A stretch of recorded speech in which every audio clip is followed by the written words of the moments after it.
News Black JM, with the news. Before we go on, please just subscribe, like, share and comment if you are new. If not, just continue watching for more news. It was a rare moment when the publicly visible Kremlin matched the reality behind closed doors. That is according to the head of Britain's MI6, who in a rare speech in Prague, gave the first confirmation from Western intelligence that the boss of private military group Wagner Yevgeny Prigozhin did indeed strike a deal with Putin to end his advance on Moscow during the failed rebellion of June 24, and he had, it seemed, been welcomed into the Kremlin to meet Putin days later.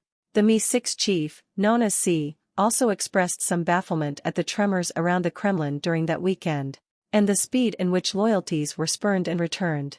If you look at Putin's behaviors on that day, Richard Moore said of June 24, Prigozhin started off, I think, as a traitor at breakfast. He had been pardoned by supper, and then a few days later, he was invited for tea. So, there are some things, and even the chief of MI6 finds that a little bit difficult to try and interpret. In terms of who's in and who's out.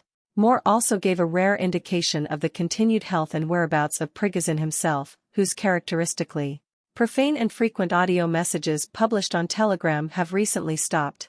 Asked by CNN if Prigozhin was alive and healthy, Moore replied the Wagner leader was still floating around.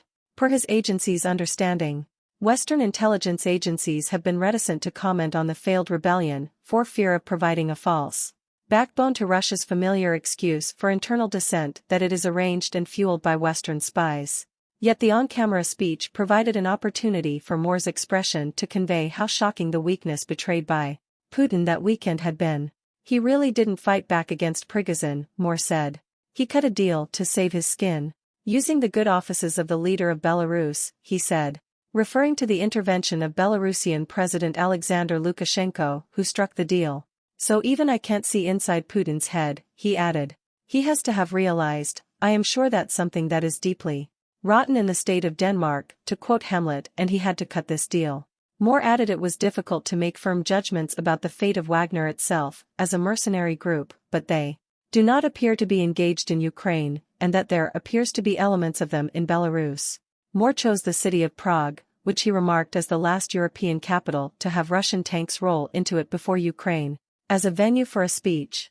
He began with an unusually open appeal to Russians silently appalled by the sight of their armed forces pulverizing Ukrainian cities, expelling innocent families from their homes, and kidnapping thousands of children to spy for the United Kingdom.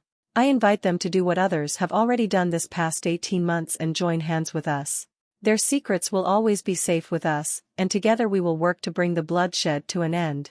It was an abnormally public appeal that fit the upended global geopolitics forged by Russia's invasion of Ukraine.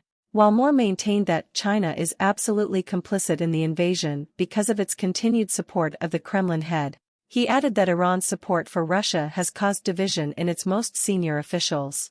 Iran is clearly keen to make as much cash as it can out of this situation, he said. And while Iran is notably selling drones that usually hit civilian targets, he added, it will sell anything it can spare and it thinks it can get away with. Thanks for watching. I'm Ariel Brooks, for News Black JM.